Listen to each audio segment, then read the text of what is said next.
this weekend, light heavyweight striker strike. We have wicked win streaks on the line as Dustin Jacoby puts his 7-fight unbeaten streak on the go against the 14-fight win streak of Un Jung. Now, I should mention there's draws hidden in there, and it is truly 14 wins and a draw for Un Jung and 7 wins and a draw for Jacoby. You look at those draws, Jacoby gets 10-8'd against Iwan Kutsalaba, and then he rallies back round 2 and round 3 for Un Jung. A fight against Sam Alvey that ends in a draw. There was a 10-8 in there, and Un Jung had a rally in the 3rd round of that fight, which is something that if you lose the first 2 rounds, it's hard to really put a stamp on the end of it. Jung was able to do that, but when you do look at the competition these guys have faced, it is the far more intensive for Dustin Jacoby, and I say that with a few caveats because he is a guy that has glory kickboxing lineage, and when I say that, there might be some fans out there that go, geez, I don't really watch kickboxing, I don't pay attention, but you will know the name, of course, Alex Pereira. He spent time with that promotion. Carl Robertson that you saw here last weekend just get absolutely beaten down by Kennedy Nzechukwu, a guy that we'll talk about in this breakdown. He also competed with glory as well as Israel Adesanya.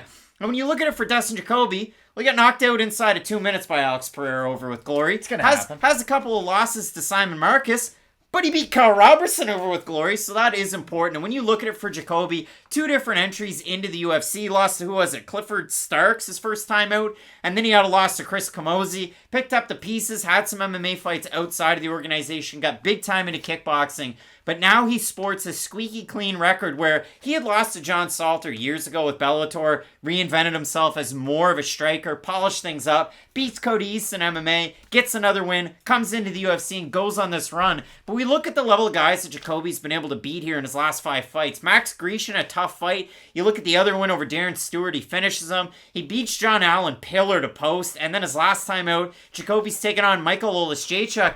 That's a hot prospect, and I know Oleksiejczuk's been hot and cold in some of his fights, but for Dustin Jacoby, he's got to be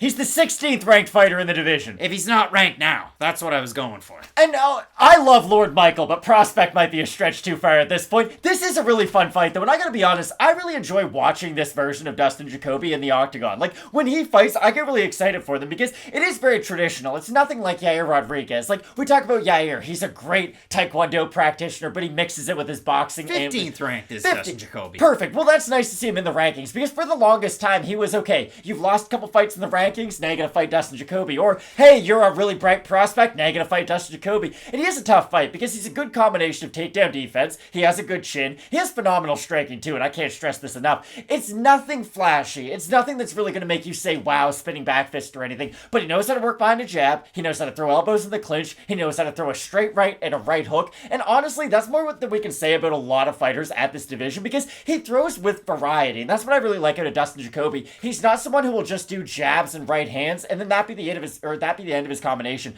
He'll throw the right hand followed up with a left hook to the body. There's some really cerebral combinations out of Dustin Jacoby that I do like when he's able to back up his opponent, but that's really going to be the story of this fight. Whoever's pushing the other one back, be Un Jung or Dustin Jacoby, they're probably going to be the one having the most success because for Un Jung, I do really like his strikes on the outside too, but I don't like his defensive striking whatsoever, and against a guy like Dustin Jacoby, if he does walk into that power and meet it halfway, Jacoby can knock you out with like a glancing shot over the guard. If you meet him halfway, almost like Sam Alvey did with our boy there who was carrying groceries, it can end very poorly. I'm just very surprised matchmaking-wise that Jacoby is fighting backwards in the rankings because, like you said, you get a win over Oleksiejczuk, the way he looked against John Allen, like those are great performances that normally you'd want to build a guy up after, so I am a little bit surprised to see him almost fighting backwards in Un Jung, who's a very dangerous fighter himself, who doesn't really have the notoriety that some other fighters might have. And you look at it for Un Jung, his last loss was a submission to UFC heavyweight Rocky Martinez over with Top FC in 2015.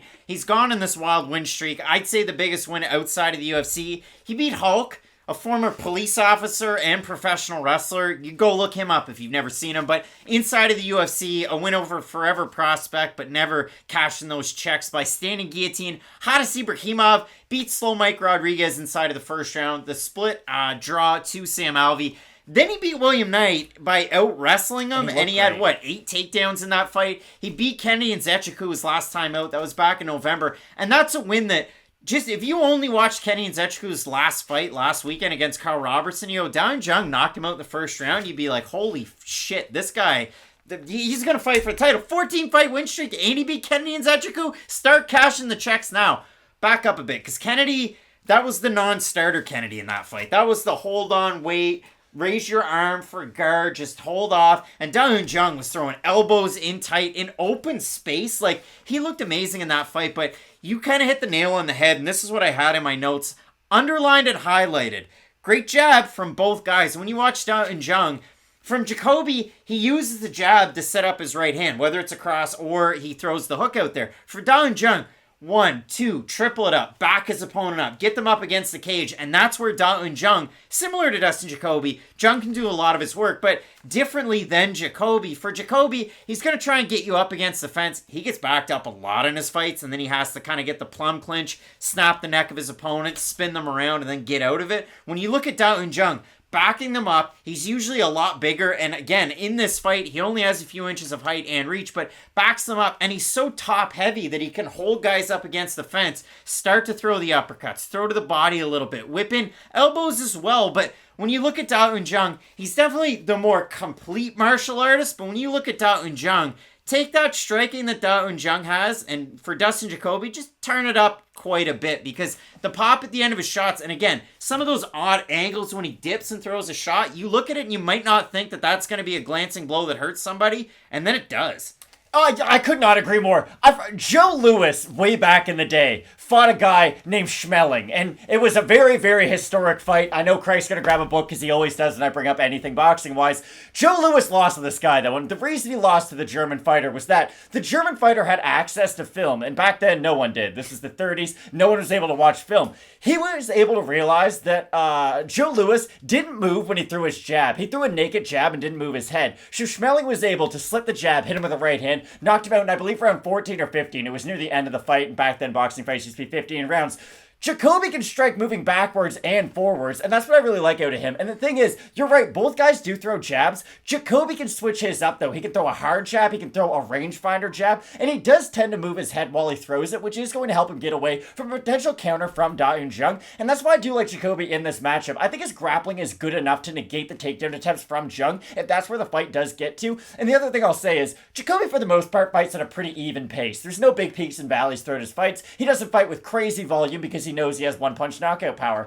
For Da Un Jung, I do worry to see about what his cardio looks like if he does go for a lot of takedowns early and he's not able to get them. If Jacoby can't just dig underhooks, like you said, get his back off the cage and then do his own damage, those are all going to be moments where everything is going in Jacoby's favor. And Da Un Jung, I just don't know how much success he can have on some of those in-betweens, because you're right, he has really good dirty boxing. I just don't think his dirty boxing is enough to outweigh some of the Muay Thai skills that Dustin Jacoby has on the inside with his own elbows and his own dirty boxing. Higher output in the UFC from Dustin Jacoby, 5.3 significant strikes landed per minute to 4.03 of Da Un Jung.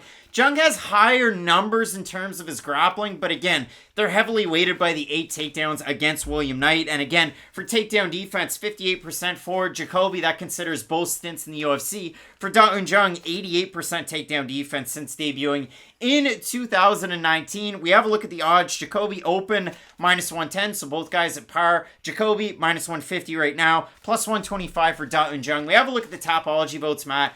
I think they're going to be close. I'm going to say over under 60% Jacoby. I think they'll be over. I think they're going to be under. Oh my goodness, 50-50. So 687 total votes. For the 50% that have Da Un Jung, 54% by decision, 38% by knockout. For the 50% that have Jacoby, 78% by decision, 13% by knockout. Matt, you've been like a pitcher tipping pitches. I know you have Dustin Jacoby. There's no surprise here. Well, he's beaten much better guys at the UFC level, and I know Kennedy has looked good as of late, but you're right. It really depends on what night you catch him. It's kind of like, well, there's a lot of fighters like this. I always bring up Jamie Mullarkey. He's a good example because he's got stopped a number of times in the past, but if you don't stop him early, he can make the fight really ugly late. I think Dustin Jacoby, with that win over Olashechuk, he didn't just beat him by being strong. He beat him by being smart, too, and that's just the last little wrinkle that a lot of these guys need before they get into the rankings. I don't think Jacoby's going to become a top 7, a top 10 light heavyweight, but I really do think he'll be firmly entrenched in that 10 to 15 range, and I do expect him to get the win over Un Jung because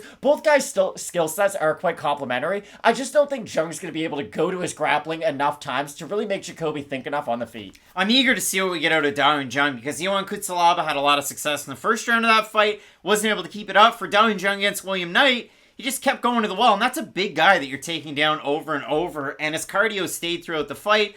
But we saw that fight against Sam Alvey where he didn't really start off all that hot. Fixed those problems in his next fight, and especially in his last fight against Kenny Nzechukwu. I have just Dustin Jacoby as well. More varied strikes, and that's what I like out of him. But this is a great fight, and I really want to hear from the folks down in the comment section because I'm sure we're going to get a lot of different opinions on this. Oh, without a doubt, like you said, Kenny Nzechukwu is a very, very good fighter. And the fact that Un Jung has a first-round stoppage over a guy of that caliber just tells you how skilled he is. I just like the more steadiness that I've seen out of Jacoby, but like you said, this is a great fight. Both of us going with the Hanyak Dustin Jacoby out of Factory X Muay Thai. Let us know down below in that comment section again who you have. We get some big time fights coming up on this card, including our main event between Brian Ortega and Yair Rodriguez. You're going to want to keep it locked in with Fight Night Picks. We always say, let's get into it.